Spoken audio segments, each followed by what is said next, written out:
Daïk Odoui nous a rejoint, éditorialiste politique pour France Info. Et notre invité, Jean-Philippe Moinet, bonjour. Bonjour. Merci d'être avec nous, politologue, auteur, chroniqueur et fondateur de la revue Civique. Daïk, ces propositions de Marine Le Pen, alors il faut dire que pendant la campagne, on n'avait pas beaucoup parlé de démocratie et institutions. Il s'agit là de reprendre l'une des principales revendications des Gilets jaunes. Là. Oui, ce référendum d'initiative citoyenne qu'on voyait toujours réclamer à longueur de pancarte, mais ça va au-delà des Gilets jaunes. C'est aussi un clin d'œil aux électeurs de Jean-Luc Mélenchon, parce que Jean-Luc Mélenchon, il propose également ce référendum d'initiative citoyenne, et plus largement, il propose la 6e République, et quelque part, proposer un changement institutionnel, c'est répondre, pas mot pour mot, mais en écho lointain, au projet de 6e République de Jean-Luc Mélenchon. Et puis, évoquer la proportionnelle, qui a un combat de longue date de Marine Le Pen, c'est mettre en difficulté Emmanuel Macron par rapport à une de ses promesses de 2017, où il avait promis cette proportionnelle. Il avait commencé à la mettre en action avec un projet de loi de révision constitutionnelle qui a été présenté par Édouard Philippe en Conseil des ministres, mais qui n'avait pas pu aboutir à cause d'un manque de consensus des sénateurs et du Sénat. Ça avait été un peu mis aux oubliettes, et puis ça a été carrément éclipsé par les crises successives qui sont ensuite arrivées avec les Gilets jaunes et la pandémie. Donc, ces deux buts de Marine Le Pen, clin d'œil aux abstentionnistes, aux Gilets jaunes et aux électeurs de Jean-Luc Mélenchon, et on met en difficulté Emmanuel Macron par rapport à une promesse de 2017. Jean-Philippe Moinet, c'est quoi justement la petite idée derrière la tête de Marine Le Pen en faisant ce genre de propositions? S'adresser aux abstentionnistes, aux électeurs de Jean-Luc Mélenchon, comme l'affirme Daïk? Oui, tout ça est vrai, mais pas seulement. Il faut savoir que cette révolution référendaire évoquée par Marine Le Pen correspond à une vieille tradition du parti d'extrême droite. Le parti Front National, dont elle a rappelé d'ailleurs aujourd'hui qu'il allait fêter ses 50 ans, elle avait l'air de s'en réjouir, de Jean-Marie Le Pen, avait déjà dans son programme la question du référendum d'initiative populaire ou référendum direct, parce que la tradition en fait d'extrême droite, celle dont ce qu'on a appelé le césarisme, permet par le référendum deux choses: de contourner les corps intermédiaires et surtout de jouer de l'anti-parlementarisme. C'est vrai que dans la tradition historique de l'extrême droite, il y a toujours eu cette idée que le recours au référendum permettait, en fait, de ce qu'on dit aujourd'hui, contourner les élites, ce que disent les nationaux populistes. Et de ce point de vue-là, ça a une signification très connotée extrême droite et ne correspond pas à celle de Jean-Luc Mélenchon, par exemple, en termes de contenu. Pourquoi? Parce qu'elle a évoqué aujourd'hui, et c'est peut-être passé inaperçu jusqu'à présent, qu'elle ferait un référendum pour quoi? Et direct, pas d'initiative populaire, si elle était élue, sur le sujet d'instaurer dans la Constitution la priorité nationale, ce qui est le rêve de toutes les extrêmes droites, de Jean-Marie Le Pen, où elle a milité quand même pendant 25 ans, donc elle a quand même quelques souvenirs, et à Marine Le Pen aujourd'hui. Et ce sujet, en fait, du renversement de l'ordre juridique constitutionnel français passe par la réforme de la Constitution elle-même, dont elle dit qu'elle passerait cette réforme par un référendum direct, alors qu'il faut normalement le Congrès. Et donc, elle contourne d'avance, si jamais elle était élue, le Congrès pour dire « j'appellerai aux Français pour instaurer la priorité nationale dans la Constitution », qui renverserait l'ordre juridique français, dont on sait que l'article 1er de la Constitution évoque le principe d'égalité, sans distinction de race et de religion. Eh bien, ça changerait d'ordonnancement juridique. Alors justement, c'est un duel qui se joue sur le terrain entre Marine Le Pen et Emmanuel Macron. Après les Hauts-de-France hier, Emmanuel Macron, lui, fait campagne aujourd'hui en Alsace. Il était à Mulhouse d'abord aujourd'hui sur le thème de la santé. Puis actuellement, il se trouve à Châtenois précisément pour parler sécurité de proximité. On retrouve en direct Jean-Baptiste Marteau pour France Info qui suit donc le président candidat Emmanuel Macron. C'est une campagne très très très différente du premier tour pour le président sortant. Ah, ça n'a rien à voir, en effet, Jamel, par rapport à cette campagne du premier tour qui avait été extrêmement réduite pour Emmanuel Macron, à minima avec seulement un meeting. Là, depuis ce matin, il passe énormément de temps à parler avec les habitants. Il improvise des bains de foule. Et là, il vient d'arriver effectivement dans cette petite commune Châtenois pour parler sécurité. Le maire est en train de prendre la parole. On est ici vraiment au milieu, au centre de la ville, au milieu des habitants, plusieurs centaines qui sont réunis autour pour écouter Emmanuel Macron dans un instant. Une prise de parole courte, un peu peu improvisé, comme ce sera le cas également ce soir à Strasbourg devant la cathédrale pour parler cette fois-ci Europe. On sent effectivement qu'Emmanuel Macron veut passer des heures et des heures à aller voir les Français, aller au contact pour imposer également le rythme de ce second tour, mais également les thèmes. Il a déjà parlé longuement des retraites, il est revenu ce matin sur ses propositions, il a même reparlé institutions avec notamment cette proposition, en tout cas son souhait peut-être de revenir un jour au septennat qui, dit-il, est une bonne durée pour réformer, même s'il précise qu'il faudra bien sûr trouver un consensus politique pour mettre en place ce genre de réforme. On sent effectivement qu'Emmanuel Macron ne veut pas laisser un centimètre de terrain à Marine Le Pen pendant ces entre-deux tours. Ça va se jouer sur le terrain physiquement, au contact des Français, aussi avec les idées pour pouvoir imposer comme ça un rythme très intense, en tout cas pour toute cette première semaine de l'entre-deux tours. Merci beaucoup Jean-Baptiste Marteau en direct depuis Châtenois où se trouve Emmanuel Macron, lui qui était un peu plus tôt, je disais tout à l'heure, à Mulhouse sur le thème de la santé, cette ville symbolique où vous vous en souvenez, il y a 2 ans, a été installé cet hôpital de campagne, cet hôpital militaire pour faire face au raz-de-marée des cas graves de Covid.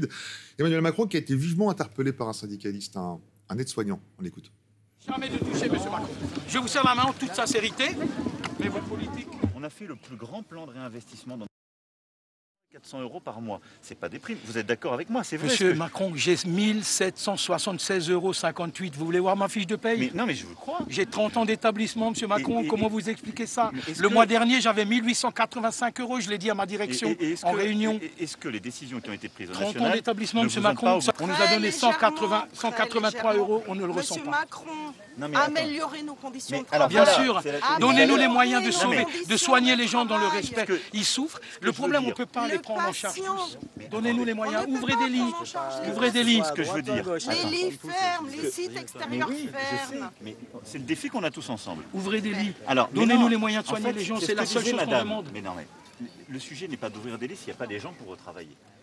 Moi, je veux aller à la Castagne. C'est ce qu'il avait promis Emmanuel Macron en Daïc. Oui, à la Castagne face à Marine Le Pen et au rendez-vous, au contact avec les Français, comme l'a dit Jean-Baptiste, pour trancher avec la campagne de premier tour. Juste une précision, cet aide-soignant est un électeur d'Éric Zemmour. Il l'a dit après aux journalistes. Quand Emmanuel Macron le rencontre, il ne le sait pas.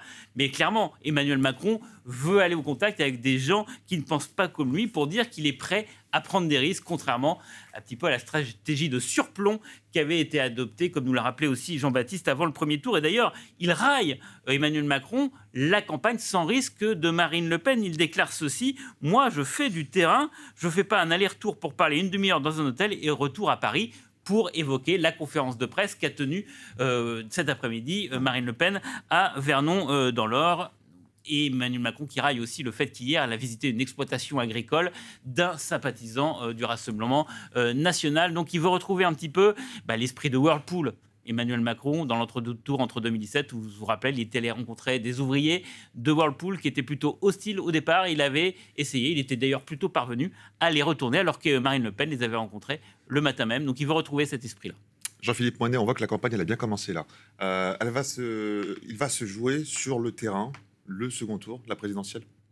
Oui, ça va se jouer sur plusieurs terrains. Le terrain, de la proximité. On voit bien que le président devenu de plus en plus candidat, notamment pour cette campagne du deuxième tour, tout s'accélère, apprécie le contact direct. Il recherche même la confrontation avec des opposants les plus radicaux. Il était sur le terrain de Marine Le Pen hier dans les Hauts-de-France, et on voit qu'avec un électeur d'Éric Zemmour, ce que je ne savais pas comme précision, merci de le préciser, donc ça prouve qu'il recherche en fait la confrontation directe, y compris avec ses opposants les plus tranchants.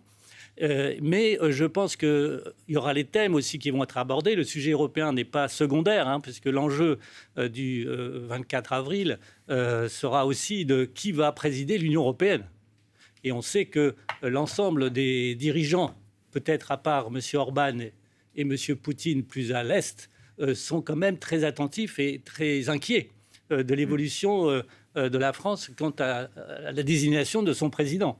Et c'est un enjeu qui concerne en fait beaucoup de concitoyens, puisqu'on voit que l'Europe a pris de l'importance, notamment avec cette guerre en Ukraine, mais pas seulement, aussi par rapport à la crise sanitaire, par rapport aux enjeux énergétiques et climatiques, on voit bien que la dimension européenne a pris une dimension qui n'est pas loin des préoccupations, en tout cas des questions de politique publique nationale. Et donc découpler les deux, ce qui est l'enjeu aussi de cette élection, la volonté de Marine Le Pen, sera aussi dans le débat public. Mais pour répondre totalement à votre question, je pense que plus on approchera du deuxième tour, plus l'enjeu historique peut prendre du relief. C'est-à-dire qu'on était, avant le premier tour, sur finalement chacun se jauge, chacun se lâche aussi. On voit bien que les protestations sont présentes dans notre pays. Et plus le deuxième tour approchera, peut-être que l'enjeu va être plus historique au sens sur les essentiels, les fondamentaux de la République française. Quels seront les bons choix? Et c'est vrai qu'on voit qu'à l'approche, et notamment avec les positions notamment d'opposants allant de Nicolas Sarkozy à Lionel Jospin aujourd'hui, par exemple, on voit bien qu'il y a cet enjeu qui vient sur le devant du débat public. Alors justement, vous en parlez, dans cette campagne d'entre-deux tours, deux anciennes personnalités sortent du silence. L'ancien Premier ministre, vous l'avez dit, Lionel Jospin, qui annonce qu'il voterait Emmanuel Macron, tout comme Nicolas Sarkozy, l'ancien président qui n'avait pas apporté son soutien à Valérie Pécresse. Les réactions à droite avec Naïm Naïm. C'est par un message posté sur les réseaux sociaux que Nicolas Sarkozy apporte son soutien à Emmanuel Macron. Selon l'ancien chef de l'État, l'actuel président est le seul en situation d'agir, un soutien salué par Emmanuel Macron. Je le remercie de sa confiance et de son soutien. Je pense que c'est très important et que ça m'honore et ça m'oblige. L'annonce de l'ancien président ne surprend pas vraiment. On l'a su toujours très proche de Macron pendant son quinquennat. Il se voit très régulièrement, donc je ne suis pas étonnée. Mais je pense que pour le LR, c'est un coup dur pour lui. Il n'a pas soutenu Pécresse, c'est dommage. Et puis maintenant, qu'est-ce que vous voulez, il a tout fait pour que ce soit Macron. Si certains élus, les Républicains, s'accordent à faire barrage à Marine Le Pen, pas question pour autant de soutenir le candidat La République En Marche. Et là où je me sépare de Nicolas Sarkozy, c'est quand il a sorti son vote pour Emmanuel Macron et contre Marine Le Pen d'un soutien.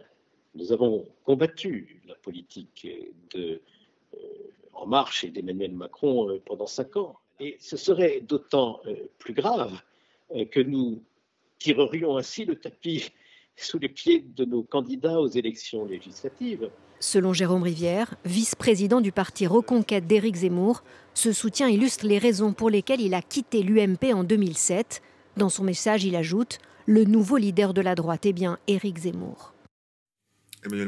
Nicolas Sarkozy, qui apporte son soutien à Emmanuel Macron, c'est plus qu'un soutien, Daïk. Oui, parce que ce n'est pas du tout présenté comme un appel pour faire barrage à Marine Le Pen ou au Rassemblement national. Ces expressions ne sont pas dans le texte de Nicolas Sarkozy. Pour lui, c'est un soutien positif. On a même l'impression qu'il a peut-être pu voter pour Emmanuel Macron au premier tour, parce qu'il dit qu'Emmanuel Macron a l'expérience nécessaire face à une grave crise internationale. Il a un projet économique qui met la valorisation du travail, thème sarkozyste, au centre des priorités, puis un engagement européen clair et sans ambiguïté. Ça va au-delà, parce que clairement, Nicolas Sarkozy, il demande à ses troupes, aux anciens LR, enfin lui, au LR, il est toujours une référence, de répondre à la main tendue d'Emmanuel Macron dimanche. Parce qu'il dit ceci: la fidélité aux valeurs de la droite républicaine et à notre culture de gouvernement doit nous conduire à répondre à l'appel d'Emmanuel Macron dimanche. On peut croire que le nous, c'est un nous de majesté, mais c'est un nous collectif. Voilà, où Emmanuel Macron, en tant que figure de la droite des LR fondateurs, indique oui, il faut faire une alliance. Et on le rappelle que ce n'est pas du tout la position qui a été adoptée hier par les Républicains. Donc clairement, Nicolas Sarkozy met en difficulté sa famille politique. Alors, met en difficulté sa famille politique. Est-ce que ce n'est pas une façon d'enterrer un peu plus LR, Nicolas Sarkozy, en Philippe Moinet? Alors c'est vrai que la situation était déjà à terre pour LR dès dimanche dernier, mais c'est vrai que la position de Nicolas Sarkozy est dans une perspective dynamique presque d'après deuxième tour, ce qui différencie avec d'autres prises de position qui m'ont quand même frappé par leur nombre et leur importance et leur qualité au sens politique du terme, au sens d'étiquette politique, allant de Fabien Roussel, par exemple, dimanche soir, Yannick Jadot. On a vu Lionel Jospin à gauche, mais aussi Bernard Cazeneuve. Clairement, Nicolas Sarkozy, là, il propose une alliance, en fait. Oui, mais avant d'évoquer cet enjeu de l'alliance, qui est très important, il y a aussi l'enjeu de dire est-ce qu'il y a vraiment une force du Front républicain, une actualité du Front républicain ou du barrage républicain. Et tous ont pu, avec courage, concernant la gauche aussi opposante que Fabien Roussel, Parti communiste, ou Yannick Jadot, dire pas seulement faire barrage, mais aussi voter, utiliser le bulletin Emmanuel Macron. Ce qu'a dit aussi à LR Xavier Bertrand, dont on ne peut pas soupçonner qu'il ait été tendre avec Emmanuel Macron, dire attention, le bulletin blanc et l'abstention ne suffira pas à écarter le risque de l'accession au pouvoir de l'extrême droite, qui quand même, ce serait un cas historiquement sans précédent depuis Pétain, parce que souvenons-nous, sous la 4e ou 5e République, jamais un dirigeant d'extrême droite n'a pu accéder au pouvoir. Et je pense que ces dirigeants-là sont inquiets. Et donc, derrière l'inquiétude, et Nicolas Sarkozy va plus loin, mais en tout cas, c'est un élément, pour revenir à ce qui se passera d'ici 10 jours, qui peut contribuer les Français à prendre conscience qu'il y a quand même un enjeu historiquement majeur sans précédent. Et c'est vrai qu'il y a la construction, et Emmanuel Macron a créé une petite surprise dimanche soir en disant qu'il y aurait une nouvelle méthode, on ne voit pas trop ce qu'elle est, et puis une sorte de quelque chose de nouveau. Je pense qu'il y a en préfiguration, et peut-être que les échanges entre les deux a pu contribuer à faire avancer Nicolas Sarkozy sur l'idée que l'après-présidentiel, du point de vue politique, sera peut-être encore un dépassement du dépassement macronien, encore plus loin, avec une nouvelle peut-être configuration politique. Merci infiniment. Merci beaucoup Jean-Philippe Moinet d'avoir été avec nous merci beaucoup, en direct sur France Jamel. Info. Merci de votre accueil. Alors,